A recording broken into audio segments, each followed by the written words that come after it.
अस्सलाम वालेकुम dear members. तो उम्मीद करता हूँ आज आप लोग को टेस्ट अच्छा लगा होगा।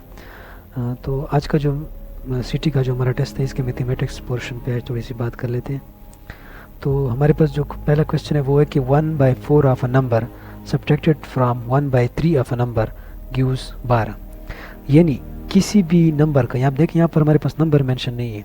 कह रहे हैं कि किसी भी नंबर का 1/4वां हिस्सा जब हम सब्ट्रैक्ट करते हैं 1/3 हिस्से से उसी नंबर के, तो हमें जवाब 12 आता है। अब हमें नंबर तो मालूम नहीं है, तो हम नंबर को क्या सपोज कर लेंगे कि नंबर हमारे पास x है। अब इस x का 1/4 हिस्सा क्या होगा, x/4, और इस x का 1/3 हिस्सा क्या होगा हमारे पास, x/3। अब कह रहे हैं कि ये जो 1/4वां हिस्सा है इस नंबर का यानी x का, उसको माइनस करें किससे, x/3 से, तो हमारे पास जवाब क्या आता है, 12 आता है। यानी जब हम x/3 से x/4 को माइनस करते हैं तो हमारे पास जवाब क्या आता है, 12। अब हमारे पास यहाँ पर जो मालूम करने की चीज़ है वो ये है कि ये x हमारे पास क्या चीज़ है, यानी x की वैल्यू हमारे पास क्या चीज़ है। तो हम यहाँ पर x की वैल्यू निकालेंगे। तो हम क्या करेंगे, तो x की वैल्यू निकालने के लिए हम एलसीएम ले लेंगे। ठीक है, तो 4 × 3 12। ठीक है, अब देखें, अब ऊपर x है ना और नीचे 3 है, मतलब 3 का टेबल 12 पे कितनी बार जाता है, 4 बार जाता है। तो हम यहाँ पर 4 लिख लेंगे, फिर माइनस x है। ठीक है, अब देखिए 4 वाला टेबल 12 पे कितनी बार जाता है, 3 बार जाता है। तो यहाँ पर हम 3 लिख लेंगे इज इक्वल टू 12। ठीक है, अच्छा अब देखिए, अब ये हो जाएगा 4x और ये हो जाएगा हमारे पास 3x divided by 12 is equal to 12। ठीक है, अब देखिए, अब ये 12 उधर चला जाएगा, यहाँ पर डिवाइड हो रहा था, वहाँ पर जाकर क्या हो जाएगा, मल्टीप्लाई हो जाएगा। यानी 4x minus 3x is equal to 12 × 12। ठीक है, अब देखिए, अब जब इस 4x से 3x माइनस होगा तो हमारे पास क्या रह जाएगा, सिर्फ x रह जाएगा, और इज इक्वल टू 12 × 12 144। यानी x की वैल्यू हमने मालूम कर ली। तो x की वैल्यू हमारे पास क्या है, 144। ठीक है, तो यहाँ पर जो हमारे पास करेक्ट ऑप्शन है वो 144 है, डी ऑप्शन।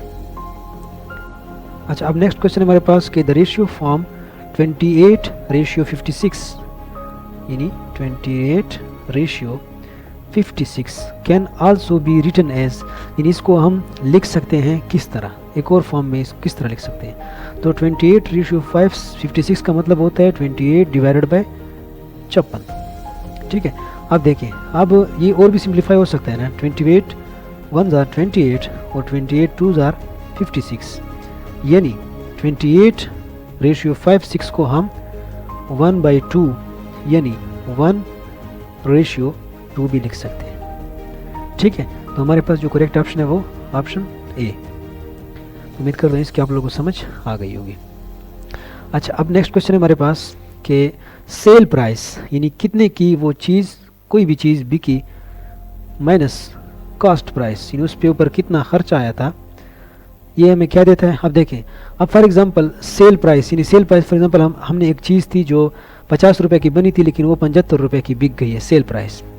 और कास्ट प्राइस मतलब कि ये कितने का मिला था उस दुकानदार को या बना था ना, वो हमारे पास क्या हो गया, 50। तो ये देखें, ये जब इससे डिवाइड माइनस होता है तो हमारे पास क्या जवाब आता है, 25। तो देखें, अब ये उसने 25 रुपये उसने कमा लिए ना, तो इसका मतलब ये हुआ कि ये cell price minus cost price हमें देता है प्रॉफिट की वैल्यू, कि कितना उसने मुनाफा कमाया है। लेकिन अगर आप इसको उल्ट करें, for example cast price minus sale price, ठीक है, तो ये हमें देता है लॉस की वैल्यू आपको देते हैं। ठीक है, तो यहाँ पर तो हमारे पास sale price minus cost price है, तो यहाँ पर हमारे पास जो करेक्ट ऑप्शन है वो सी है। लेकिन अगर ये आपके पास cost price minus sale price था तो फिर आप हमारे पास ये लॉस यानी नुकसान। अच्छा, अब नेक्स्ट क्वेश्चन है हमारे पास कि फाइंड द एलसीएम ऑफ 24, 28, 30 और 35। इसका एलसीएम हमने फाइंड करना है। ठीक है, तो देखिए एलसीएम हम कैसे फाइंड करते हैं, पहले तो हम इस पर 2 वाला टेबल ले जाते हैं। तो देखिए 12 2 24, 14 2 28, 15 2 30 और 35 पे तो 2 वाला टेबल जाता नहीं, तो ये वैसे का वैसे रहेगा। फिर हम एक दफ़ा 2 वाला ले जाएंगे तो ये हमारे पास हो जाएगा 6 2 12, 7 2 14 और 15 पे 2 वाला टेबल जाता नहीं है, 35 पे भी नहीं जाता, तो ये दोनों वैसे के वैसे रहेंगे। ठीक है, अच्छा अब देखें, अच्छा अब फिर हम क्या करेंगे, फिर हम जो है ना 2 वाला टेबल ले जाएंगे इसके, ताकि थोड़ा वो मज़ीद सिंप्लीफाई हो सके। तो ये हमारे पास हो जाएगा 3, और 7 पे भी नहीं जाता, 15 पे भी 2 वाला टेबल नहीं जाता, और 35 पर नहीं जाता। ठीक है, अब देखिए, अब अगर फॉर एग्जांपल इस पे मैं 3 वाला टेबल ले जाऊं तो देखिए, तो ये हमारे पास आ जाएगा 1, ये 7, और 5 3 15 और 35। ठीक है, अब हमारे पास रह गए 7, 5 और 35 रह गए। तो मैं पहले जो है ना 5 वाला टेबल इस पे ले जाता हूँ। तो ये हमारे पास हो जाएगा 1, 7 पे 5 वाला टेबल जाता नहीं है, और 5 1 ज़ार 5, और 7 5 35। ठीक है, अब हमारे पास जो रह गया वो 7 रह गए। ठीक है, तो देखिए 7 20 पे चला जाएगा, तो 1 1 1 और 1, ये सारा के सारा जो है ना सिंप्लीफाई हो गया। अब देखें, अच्छा, तो हम क्या करेंगे, इन सब को ये जो है ना इसको आपस में मल्टीप्लाई कर लेंगे, और यही जो है ना हमें क्या देगा, इसका एलसीएम देगा। तो देखिए ये हमारे पास हो जाएगा 2 ज़रबे 2 ज़रबे 2 ज़रबे 3 ज़रबे 5 और ज़रबे 7। तो देखिए ये हो जाएगा 2 2 ज़ार 4, 4 2 ज़ार 8, 8 3 ज़ार 24, और 5 7 5 35। ठीक है, तो ये 35 और 24 को आपस में मल्टीप्लाई करें। देखें ये हो जाएगा 5 4 20, 2 कैरी, 4 3 12 और 2 ऊपर वाला 14। ठीक है, और ये 5 2 ज़ार 10, एक ऊपर कैरी, 2 3 6 और एक ऊपर 7। तो ये 0 4 और 7 जमा 1 8, यानी इसका जो हमारे पास एलसीएम आ गया वो क्या आ गया, 840। और ये ऑप्शन हमारे पास इधर मौजूद है, सी ऑप्शन। तो हमारे पास जो करेक्ट ऑप्शन है वो सी है। तो उम्मीद करता हूँ इसकी भी आप लोगों को इंशाल्लाह समझ आ गई होगी। अच्छा, अब नेक्स्ट क्वेश्चन हमारे पास कि in parallelogram opposite sides are what. ठीक है, तो पैरेललोग्राम कुछ इस तरह होता है, शक्ल तो यहाँ पर सही नहीं बन सकेगी लेकिन कुछ इस तरह होता है। ठीक है, तो इसमें जो अपोजिट साइड होते हैं ना, ये आपस में क्या होते हैं, इक्वल। यहाँ पर जो करेक्ट ऑप्शन है वो हमारे पास इक्वल है, क्योंकि यहाँ पर पैरेलल का ऑप्शन तो है नहीं, क्योंकि इसके अपोजिट साइड आपस में पैरेलल भी होती है ना। तो यहाँ पर है epsilon naught parallel, not equal, equal, perpendicular. Perpendicular तो ये नहीं होते। ठीक है, और नॉट इक्वल ये जवाब गलत है, इक्वल होते हैं हमारे पास। ठीक है, और नॉट पैरेलल ये ऑप्शन भी गलत है, क्योंकि इसके अपोजिट साइड हमारे पास पैरेलल होते हैं। ठीक है, और यहाँ पर जो हमारे पास करेक्ट ऑप्शन है वो सी मौजूद है, क्योंकि इक्वल होते हैं अपोजिट साइड आपस में। तो करेक्ट ऑप्शन हमारे पास सी है। अच्छा, अब नेक्स्ट क्वेश्चन है हमारे पास कि the ratio of 1.8 to 2 is equal to the ratio of what. यानी 1.8 डिवाइडेड बाई 2 ये हमारे पास एक रेशियो है, ये इन दिए गए ऑप्शन में से किसके बराबर है।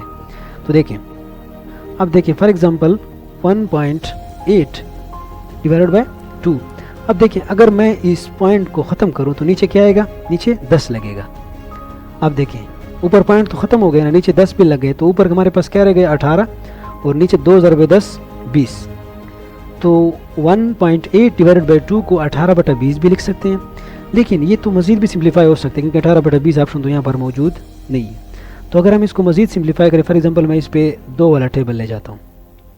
कौन सा ले जाता हूँ, 2 वाला टेबल। देखें अब जो 2 वाला टेबल इस पर जाएगा तो 2 9 18 और 2 10 20, यानी 9/10 को की तरह भी हम इसको लिख सकते हैं। तो देखिए 9 9 2 10 ये हमारे पास इधर मौजूद है ऑप्शन। तो इसका जो करेक्ट ऑप्शन है वो हमारे पास बी है, यानी 1.8 डिवाइडेड बाई 2 ये जो रेशियो है हमारे पास, इसको हम 9 रेशियो 10 भी लिख सकते हैं, यानी 9 to 10 की रेशियो में भी लिख सकते हैं, या 9/10 में भी लिख सकते हैं। ठीक है, तो हमारे पास जो करेक्ट ऑप्शन है वो बी है।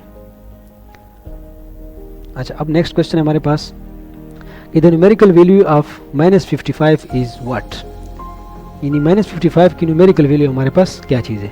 तो न्यूमेरिकल वैल्यू याद रखें, न्यूमेरिकल वैल्यू किस चीज़ को कहते हैं। न्यूमेरिकल वैल्यू हमारे पास एब्सोल्यूट वैल्यू को कहते हैं। ठीक है, एब्सोल्यूट वैल्यू। एब्सोल्यूट वैल्यू का मतलब ये है कि इसमें हम साइन को नहीं देखेंगे कि पॉजिटिव है या नेगेटिव, इसमें साइन को नहीं देखना होता है, इसमें बस जस्ट जो नंबर होता है उसी को। तो -55 का जो हमारे पास न्यूमेरिकल वैल्यू है वो हमारे पास 55 है। ठीक है, इसमें आप साइन को हम इग्नोर करते हैं, तो हमारे पास जो करेक्ट ऑप्शन है वो ए है। अब नेक्स्ट क्वेश्चन की जानिब जाते हैं।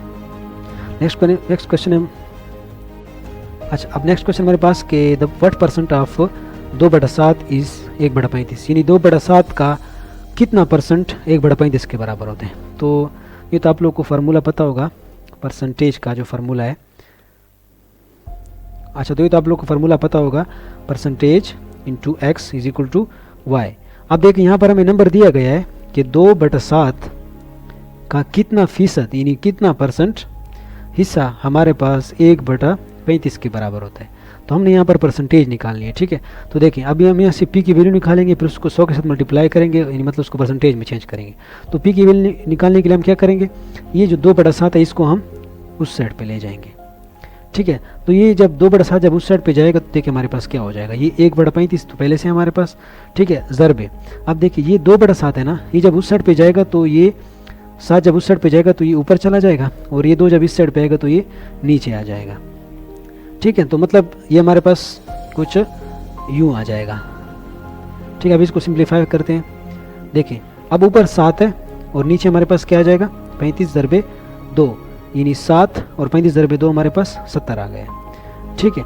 अब देखिए अब 7/70 से हमारे पास क्या आ जाएगा, 60/70 से हमारे पास 1/10 आ जाएगा। मतलब पी की वैल्यू हमारे पास क्या आ गई, पी की वैल्यू हमारे पास यानी जो परसेंट हम निकाल रहे थे 2/7 का, वो हमारे पास 1/10 आ गया है। अब हमने इसको क्या करना है, इसको परसेंटेज में चेंज करना है। जब इसको परसेंटेज में चेंज करेंगे तो हम क्या करेंगे, 1/10 ज़रबे 100%, ठीक है। आप जब ये इसके साथ मल्टीप्लाई होगा तो देखिए ये हमारे पास एक सिफर ऊपर 100 के साथ कट जाएगा ना, तो ऊपर हमारे पास क्या रह गया, यानी पी परसेंट कितना परसेंट हमारे पास रह गया, सिर्फ 10%, ठीक है। तो इसका मतलब ये हुआ कि 2/7 यानी जो हमारे पास नंबर है उसका 1/35 का मतलब होता है 10%, ठीक है। तो हमारे पास जो करेक्ट ऑप्शन है वो ऑप्शन बी है। तो उम्मीद करता हूँ इसकी भी इंशाल्लाह आप लोगों को समझ आ गई होगी। अच्छा अब नेक्स्ट क्वेश्चन है हमारे पास, 4 multiply side is a formula for finding the parameter of what, ठीक है। यानी 4 ज़रबे साइड ये कौन से शेप के पैरामीटर का फार्मूला है, ठीक है। तो याद रखें ये जो है ना हमारे पास स्क्वायर के शेप के पैरामीटर का फार्मूला है, क्योंकि स्क्वायर के सारे साइड आपस में बराबर होते हैं, इसलिए बस हम कोई भी साइड इसके साथ मल्टीप्लाई कर लेते हैं, यानी 4 ज़रबे कोई भी साइड, ये हमें पैरामीटर देता है स्क्वायर का। तो हमारे पास यहाँ पर करेक्ट ऑप्शन है वो डी है, ठीक है। तो उम्मीद करता हूँ इसकी भी आप लोगों को समझ आ गई होगी। अच्छा अब नेक्स्ट क्वेश्चन की जानिब जाते हैं। नेक्स्ट क्वेश्चन है हमारे पास कि what is the sum of 2 acute angles of a right angle triangle, ठीक है। कहते हैं कि कोई हमारे पास एक राइट एंगल ट्राइंगल है। तो राइट एंगल ट्राइंगल तो आप लोग को पता होगा, राइट एंगल ट्राइंगल उस ट्राइंगल को कहते हैं जिसमें एक एंगल हमारे पास किसके बराबर होता है, 90 एंगल के बराबर होता है। अब what is the sum of 2 acute angles. अब जब ये राइट एंगल ट्राइंगल है तो एक तो इसमें 90 डिग्री का होगा, यानी राइट एंगल होगा, वो तो मस्ट है। अब ये जो बाकी रह जाते हैं ना हमारे पास एंगल, ये देखिए ये जो एंगल 1 और एंगल 2। अब देखिए ये एक तो पहले ये बात याद रखें कि एक जो ट्राइंगल होता है इसमें का मैक्सिमम एंगल कितने होते हैं हमारे पास, 180 होते हैं। अब 90 एक एंगल तो बन चुका है, तो पीछे हमारे पास कितने एंगल रह गए, 90 रह गए। अब जाहिर है जब ये 90 रह गए और एंगल भी 2 है, तो अगर हम इसको 2 पे डिवाइड कर लें तो इसका जो जवाब आते हैं वो मतलब फॉर एग्ज़ाम्पल एक 45 हो जाएगा और दूसरा भी 45 डिग्री हो जाएगा। तो दोनों तो हो गए 90 से कम ना, तो इसलिए इनके लिए यहाँ पर कौन सा लफ्ज़ इस्तेमाल हुआ, एक्यूट, क्योंकि जो एंगल 90 से कम होता है उसको एक्यूट एंगल्स कहते हैं। तो अगर ये 90 का होगा तो ये वाला हमारे पास 45 और ये भी हमारे पास 45 और इनका सम हमारे पास किसके बराबर है, 90 का, यानी एक 90 का ये हो गया और एक 90 का ये, और ये इनका जो सम है 90, तो 90 90 180, तो ये एक पूरा ट्रायंगल का एंगल हो गया। और यहाँ पर हमारे पास जो करेक्ट ऑप्शन है वो ये सी ऑप्शन है। उम्मीद करता हूँ इसकी भी आप लोग समझ आ गई। अगर इसमें फिर भी कोई कन्फ्यूजन हो तो आप लोग व्हाट्सएप पर मुझसे पूछ सकते हैं, ठीक है। अच्छा अब नेक्स्ट क्वेश्चन मेरे पास कि ये ब्रैकेट्स में कुछ बंद है कि -2 की पावर स्क्वायर और इसका फिर एक क्यूब, ये हमारे पास किसके बराबर होते हैं। तो पहले हम क्या करेंगे, पहले हम अंदर वाले जो स्क्वायर है इसको हम ख़त्म करेंगे। तो देखिए -2 के स्क्वायर का मतलब है -2 × -2 और ऊपर इसके हमारे पास क्यूब है, ठीक है। तो पहले ये आपस में जब मल्टीप्लाई होंगे तो माइनस इंटू माइनस ये हमारे पास प्लस हो जाएगा और 2 × 2 4, यानी 4 की पावर क्यूब। अब 4 की पावर क्यूब का मतलब होता है कि 4 को 3 बार लिख लें, ठीक है। तो देखिए तो 4 को जब हम 3 बार मल्टीप्लाई करेंगे आपस में तो ये 4 × 4 16 और 16 × 4 64। तो हमारे पास जो करेक्ट ऑप्शन है वो ऑप्शन डी है। अच्छा अब नेक्स्ट क्वेश्चन की जानिब जाते हैं। नेक्स्ट क्वेश्चन है हमारे पास कि when we change a fraction, हमारे पास एक फ्रैक्शन है 1/25, इसको जब हम परसेंटेज में तब्दील करेंगे तो क्या जवाब आएगा। तो देखें तो मैंने आप लोगों को बताया था कि किसी भी नंबर को जब हम परसेंटेज में चेंज करें तो हम क्या करते हैं, उसके साथ 100 को मल्टीप्लाई करते हैं, यानी 125 ज़रबे 100%। ठीक है, तो जब ये 100 पे देखें, 100 में जब ये चेंज होगा तो देखिए फॉर एग्जांपल अब ऊपर हमारे पास क्या रह जाएगा 100 और नीचे हमारे पास 25, तो 25 वाला टेबल 100 पे कितनी बार जाते हैं, 4 बार जाते हैं। तो ये देखो इसको डिवाइड कर लेते हैं और हमारे पास क्या रह जाता है 4%। तो यहाँ पर हमारे पास करेक्ट ऑप्शन क्या है, ऑप्शन बी। उम्मीद करता हूँ इसके आप लोग को इंशाल्लाह समझ आ गई होगी। अच्छा, अब नेक्स्ट क्वेश्चन की जानब जाते हैं। नेक्स्ट क्वेश्चन हमारे पास कि the mean of first 10 whole number, यानी 0 1 2 3 4 5 6 7 8 और 9, ये हमारे पास क्या है, फर्स्ट 10 होल नंबर है। अब कह रहे हैं कि इसका मीन हमारे पास कितने के बराबर होता है। तो मीन के लिए हम क्या करेंगे, पहले इन सब को सम अप करेंगे, इनको जमा करेंगे डिवाइडेड बाय टोटल नंबर, ये टोटल कितने नंबर हैं। अब देखिए जब हम इनको सम अप करेंगे तो हमारे पास क्या था, देखिए 0 जमा 1 1, 1 जमा 2 3, 3 जमा 3 6 और 6 जमा 4 10, 10 जमा 5 15, 15 जमा 6 21, 21 जमा 7 28, 28 जमा 8 ये हमारे पास 36 और 36 जमा 9 45, यानी इसका सम हमारे पास 45 के बराबर है। और नीचे टोटल कितने नंबर है ये तो आप लोगों को पता है, फर्स्ट 10 नंबर की बात हो रही है ना, तो ये नीचे हमारे पास 10 आ जाएगा। तो देखें 45/10 से हमारे पास क्या आता है 4.5, यानी हमारे पास जो फर्स्ट 10 होल नंबर है उसका जो मीन है वो हमारे पास ऑप्शन ए यानी 4.5 के बराबर है। ठीक है, तो उम्मीद करता हूँ इसकी आप लोग को इंशाल्लाह समझ आ गई होगी। अच्छा, अब नेक्स्ट क्वेश्चन हमारे पास कि pi is the ratio, pi is the ratio of what. ठीक है, तो ये तो मैंने पहले कुछ टेस्टों में भी इसके ऊपर बात की थी। पाई जो होता है ना, ये हमारे पास असल में कहाँ से आता है, ये देखिए ये हमारे पास आता है circumference of a circle, circumference of circle divided by diameter of circle. ठीक है, अब इसका क्या मतलब हुआ, circumference of circle divided by diameter of circle. देखें अच्छा, अब सरकमफेरेंस ऑफ सर्कल का फार्मूला मैंने आप लोगों को बताया था कि किसके बराबर होता है हमारे पास 2πr, और डायमीटर ऑफ सर्कल ये तो आप लोगों को पता है 2 रेडियस यानी 2r। ठीक है, अब देखिए ये 2 और ये 2 आपस में कट जाते हैं, ये r और ये आपस में कट जाते हैं, तो हमारे पास क्या रह जाता है सिर्फ पाई। सो यहाँ से प्रूव हुआ कि पाई जो है ना रेशियो किस चीज़ की रेशियो है, circumference of a circle divided by diameter of circle, यानी pi is the ratio between circumference and diameter. तो उम्मीद करता हूँ इसकी आप लोगों को समझ आ गई होगी इंशाल्लाह। अच्छा, अब नेक्स्ट क्वेश्चन की तरफ जाते हैं। नेक्स्ट क्वेश्चन हमारे पास के factorization of 9a² - 16b² is what. तो ये देखें, ये आप सबको आपस में मल्टीप्लाई करें तो आपके पास जवाब आ जाएगा। तो मैं जल्दी जो है ना डायरेक्ट आप लोगों का टाइम नहीं ज़ाया करना चाहता, मैं डायरेक्ट सी ऑप्शन उठा रहा हूँ क्योंकि हमारे पास जो करेक्ट ऑप्शन है वो सी है। तो देखिए सी हमारे पास किस तरह है, तो देखिए ये हमारे पास हो जाएगा 3a - 4b और 3a + 4b। तो देखिए जब आपस में मल्टीप्लाई होते हैं, देखिए पहले ये 3a जो है ना ये इसके साथ मल्टीप्लाई होगा और फिर ये इसके साथ मल्टीप्लाई होगा। तो जब ये इसके मल्टीप्लाई होगा तो देखिए हमारे पास क्या आ जाएगा 3a × 3a, ये हमारे पास हो जाएगा 9a², और फिर 3a जब 4b के साथ हमारे मल्टीप्लाई होगा तो ये हमारे पास क्या आ जाएगा, ये हो जाएगा हमारे पास +3 यानी 4 3 12 और ab। ठीक है, अच्छा अब किसकी बारी है, अब -4b की बारी है। तो देखिए अब हमारे पास आ जाएगा माइनस और ये 4b इसके मल्टीप्लाई होगा तो हमारे पास क्या आ जाएगा 12ab और -4b और +4b ये मल्टीप्लाई होगा तो हमारे पास क्या आ जाएगा -16b²। ठीक है, अब देखिए अब ये +12ab और ये -12ab ये हमारे पास कट जाएंगे और हमारे पास क्या रह जाएगा 9a² और -16b²। तो हमारे पास जो करेक्ट ऑप्शन है वो ये ऑप्शन सी है, यानी फैक्टराइजेशन ऑफ 9a² - 16b² हमारे पास किसके बराबर होता है 3a - 4b × 3a + 4b। उम्मीद करता हूँ इसकी भी आप लोगों को इंशाल्लाह समझ आ गई होगी।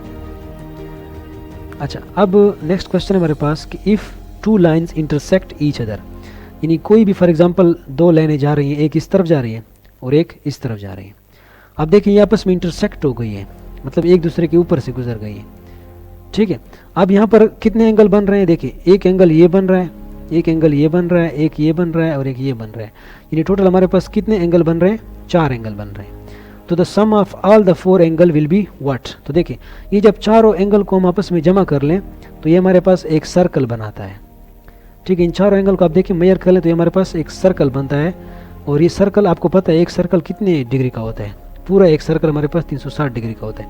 तो जब भी कोई दो लाइन आपस में जब इंटरसेक्ट हो जाएं तो ये जो 4 एंगल बन रहे होते हैं इनका जो हमारे पास सम होता है वो 360 के बराबर होता है।